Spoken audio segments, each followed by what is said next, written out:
Subscribe करें संस्कार TV को और हमारे वीडियोस को सबसे पहले देखने के लिए बेल आइकन को दबाना न भूलें। नारद जी कहते हैं कि मैं तुम्हें, ऐसे तो धर्म के 30 लक्षण हैं। कितने लक्षण हैं? 30। बहुत बड़ी कथा है, लेकिन मैं तुम्हें 5 लक्षण बताता हूं जो तुम रोजाना जिससे अगर करोगे तो तुम धर्म को बचा कर रख सकते हो। और अगर इन 5 को नहीं किया तो बाकी जो बड़े बड़े लक्षण हैं वो करके भी कोई फायदा नहीं, क्योंकि जो सबसे महत्वपूर्ण है, कहते ना बिल्डिंग बनाते हैं बड़ी, नींव ठीक नहीं होगी तो बिल्डिंग कितने समय तक खड़ी रहेगी। तो जो 5 लक्षण है वो अगर नहीं किया तो बड़े बड़े लक्षण करने का कोई फायदा नहीं। तो 5 लक्षण क्या है? पहला लक्षण सत्य। सत्य की राह कभी मत छोड़ो। राजा हरिश्चंद्र ने पत्नी का विक्रय करके भी सत्य की राह नहीं छोड़ी। आज के समय में मुश्किल है, लेकिन फिर भी जहां झूठ बोलने की जरूरत नहीं है वहां झूठ मत बोलिए। कभी ऐसा हो कि आपके झूठ से कुछ अच्छा हो रहा है, कोई बहुत बड़ा संकट टल रहा है, तो फिर भी ऐसे झूठों को भगवान माफ कर देते हैं। लेकिन जहां जरूरत नहीं वहां झूठ मत बोलिए। जैसे मैं एक उदाहरण आपको देती हूँ, जो यहाँ बैठा हर व्यक्ति दिन में, खास करके जो पुरुष भाई है, दिन में 3 से 4 बार तो पक्का बोलते हैं। कौन सा झूठ? जब आपको किसी से मिलने जाना है, आपने एक समय बांधा है मिलने का, वो समय पार हो चुका, वो व्यक्ति वहां खड़ा आपका इंतजार कर रहा है, उसने आपको फोन किया, कहाँ हो? आप कहते हैं बस 5 मिनट रास्ते में, और आप घर से निकले भी नहीं हैं। है कि नहीं? सब सारे ला रहे हैं। अब इस समय झूठ बोलने की जरूरत है? अरे वो थोड़ा चिल्लाएगा सामने से, और क्या होगा? और हम वो चिल्लाहट सुनना नहीं चाहते, इसलिए हम कह देते कि अरे निकल गए रास्ते में। थोड़ा सा चिल्ला देगा, अरे भाई क्या करते हो, मैं कब से खड़ा हूं, ये हूं वो, ठीक है, थोड़ा प्यार से समझा देना। पर यहां झूठ बोलने की जरूरत नहीं थी, पर हम बोलते हैं। बच्चे जब कोई गलती करते हैं, पहले तो मुंह से ना ही निकलता है, भले ही छोटी से छोटी गलती भी है, थोड़ा सा कुछ गिर गया यहाँ पर या टूट गया, किसने तोड़ा? मैंने नहीं। सच्ची बताओ? हाँ मुझसे। अरे जब सच बोलना ही है तो पहली बार में बोल दो। जब पता है कि सच बोलना ही है तो पहली बार में बोल दो, क्योंकि आप जितने झूठ बोलते हैं आपके ऊपर उतना पाप चढ़ता है। कहते ना जब पाप बहुत बढ़ने लगता है तो पाप का घड़ा फूट गया, तो वैसे एक बड़ा सा घड़ा पड़ा रहता है भगवान के पास, एक एक झूठ बोलते एक एक चिट गिरती रहती है उस पर। जब वो भर जाता है तो क्यों बोलना? जहां जरूरत नहीं वहां झूठ मत बोलो। तो पहला लक्षण है सत्य। दूसरा लक्षण है दया, जो खत्म हो चुकी है। आज हमारे सामने सामने गलत काम होते हैं, कोई पीड़ा में है, कोई चिल्ला रहा है, कोई चीख रहा है, हम उसकी मदद नहीं करते। और चलो मदद नहीं करते तो कई ऐसे होते जो वहां से चले जाते हैं मुंह फेर कर। अब उनसे पूछो मुंह फेर कर क्यों गए, तो वो कहेंगे कि हम में इतनी दया है कि हम वो होता देख ही नहीं सकते, इसीलिए हम चले गए। लेकिन कुछ तो वहीं खड़े रहते हैं और वहां खड़े खड़े एक क्रूरता का कार्य और करते हैं। क्या करते हैं बताइए? हम सभी करते हैं, यहाँ पर वीडियो बनाते हैं। कोई पीड़ा में है, किसी को कितनी तकलीफ हो रही है, और हम वहां खड़े होकर उसका वीडियो बना रहे हैं। कहां है दया, इंसानियत? हमसे अच्छे पशु हैं।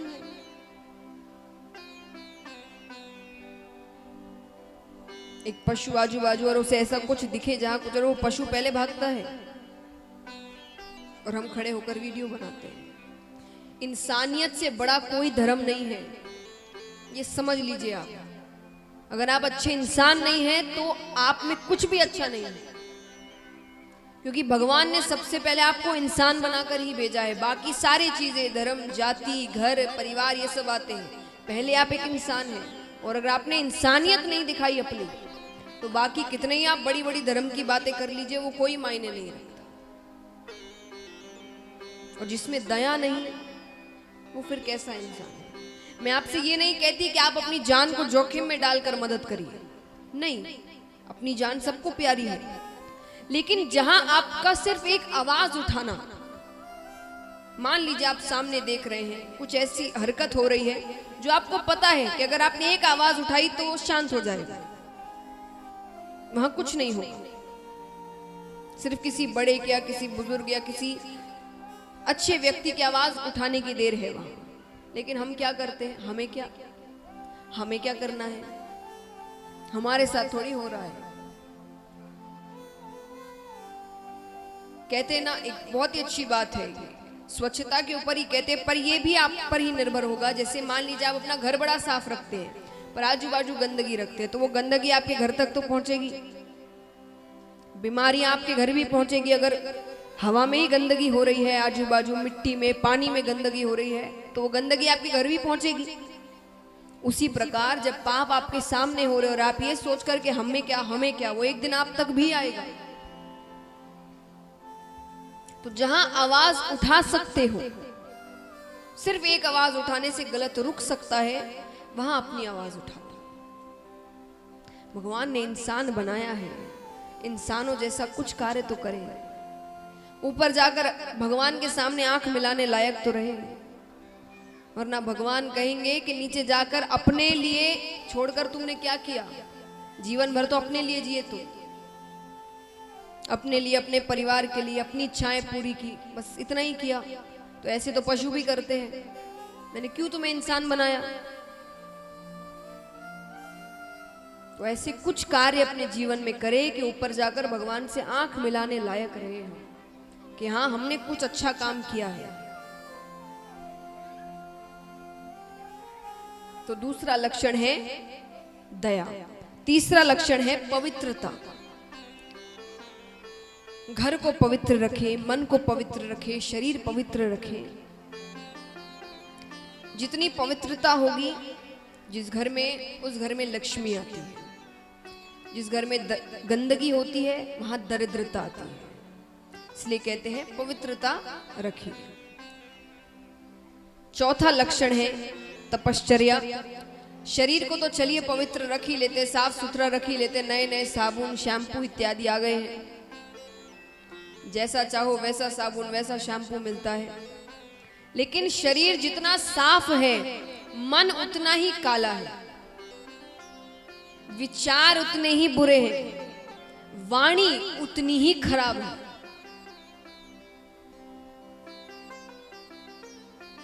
तो यानी अपनी वाणी, अपने विचार पवित्र रखे। किसी को कुछ कहने से पहले 100 बार सोचिए। और मान लीजिए अगर आप ये कहते हैं कि हमारे पास इतना समय नहीं है कि हम बैठकर 100 बार सोचे, तो मत सोचना 100 बार। एक बार ये सोच लेना कि जो भी मैं कहने जा रहा हूं या जा रही हूं, वही बात अगर किसी और ने मुझसे कही तो मुझे कैसा लगे। और अगर आपको लगे कि नहीं, मुझे तो अच्छा नहीं लगेगा, तो किसी और से मत कहना। कहते ना, अमीर हो कि गरीब हो, तकलीफ दोनों को एक समान होती है। एक तरफ एक अमीर खड़ा है, एक तरफ एक गरीब खड़ा है, दोनों को थप्पड़ मारोगे तो क्या अमीर को दर्द बहुत ज्यादा होगा और गरीब को दर्द नहीं होगा? ऐसा है? ऐसा है क्या कि गरीब कहे मुझे तो लगी ही नहीं?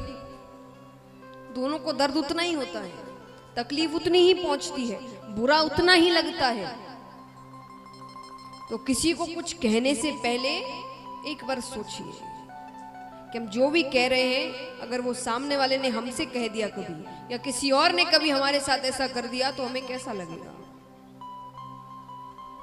ये सोच रख कर किसी से कुछ भी कहें। अच्छे विचार मन में रखें, किसी के बारे में बुरा ना सोचें। और 5वां लक्षण है तितिक्षा, यानी भगवान जो भी दे उसे प्रसाद समझकर ग्रहण करो। जो भी दे, चाहे वो दुख संकट इत्यादि ही क्यों ना हो। कई बार मैंने देखा है कि जब सुख के दिन रहते हैं भगवान को बड़ा पूछते हैं, बड़ा धन्यवाद करते हैं, पर जब दुख के दिन आते हैं तो कई तो भगवान पर चिल्लाते हैं, कई भगवान ही बदल लेते हैं। ये सोच कर के ये अच्छे नहीं है, ये हमें दुख के दिन दे रहे हैं। तो मैं एक बात आपको समझाऊंगी उदाहरण के साथ, शायद उससे आपको ये समझ आए, या अगली बार जब आप पर दुख आएंगे तो आप उतने चिंतित नहीं होंगे जितना आप पहले हुआ करते थे, अगर आपने इस बात को सही तरीके से समझ लिया। पहली बात, भगवान को हम अपना क्या मानते हैं बताइए? भगवान को हम क्या मानते? नाम से कहते ना उन्हें परम पिता, यानी सबके पिता, वो सबके माता पिता है। इसीलिए तो उनसे जाकर मांगते हैं, माता पिता से ही मांगते हैं। धरती पर एक माता पिता है जिनसे जाकर कुछ चाहिए तो मांगते हैं, ऊपर वो माता पिता है जिनसे जो भी चाहिए उनसे मांगा जाता है। तो पिता है हमारे। अब समझिए बात को, ध्यान से सुनिए। एक माता है, वो अपने घर के दरवाजे पर खड़ी है, उसके सामने कुछ बच्चे खेल रहे हैं, मोहल्ले के ही बच्चे हैं, उसमें से उनका बच्चा भी खेल रहा है और सारे बच्चे बड़े प्यारे लग रहे हैं। कभी होता है ना, बच्चे बड़े प्यारे लगते हैं, बड़ी अच्छी हरकतें करते हैं, बड़ा प्यार लाड आता है उनके ऊपर, तो बच्चे बड़े प्यारे लग रहे हैं। माता के मन में आया कि मैं सभी बच्चों को चॉकलेट दूं। उनके घर पे कई चॉकलेट पड़ी थी, उन्होंने काम बनाया सबको चॉकलेट दूं या मिठाई दूं। तो वो दे सकती है? हाँ कि ना? जोर से कहिए। आप अपने ऊपर लेकर सोचिएगा, आपको कुछ बच्चे अच्छे लग रहे हैं, आपका मन क्या है इन्हें कुछ भेंट स्वरूप दूं, तो आप दे सकते हैं? हाँ। थोड़ी देर बाद वो काम करने चली गई, फिर वापस बाहर देखने आ रही है एक बार के बच्चे क्या करें। उन्होंने देखा बच्चे बड़ी शैतानी कर रहे हैं, बहुत शैतानी कर रहे हैं। तो उन्हें बड़ा क्रोध आ रहा है। शैतानी ऐसी नहीं जो प्यारी लग रही है, जिनसे माता को क्रोध आ रहा है कि ये गलत कर रहे हैं। और माता के मन में आया कि मैं खींच कर एक थप्पड़ मारूं सबको। वो सबको मार सकती है? हाँ या ना? नहीं। किसको मार सकती है? अपने बच्चे। तो भगवान सुख यानी चॉकलेट सबको देते हैं, लेकिन दुख यानी थप्पड़ उसे ही देते हैं जिसे अपना बालक समझते हैं।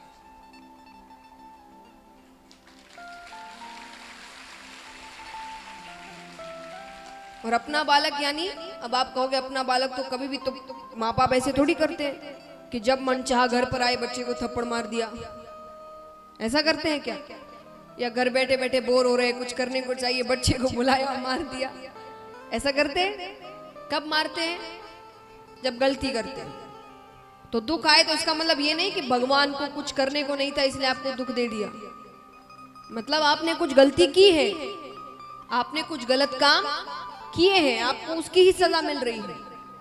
तो अगली बार जब दुख आए तो भगवान पर चिल्लाने की बजाय, क्रोधित होने की बजाय उन्हें धन्यवाद करना कि आपने मुझे अपना बच्चा समझा और सोचने पर मजबूर किया कि मैंने कहां क्या गलती की थी जिसकी सजा मुझे आज मिल रही है। तब आप उसका सही प्रायश्चित करेंगे, अपनी सोच सही करेंगे। भगवान कभी किसी का बुरा नहीं चाहते। तो महाराज, पांचवा लक्षण है तितिक्षा, कि वो जो भी दे उसे प्रसाद समझकर ग्रहण करो।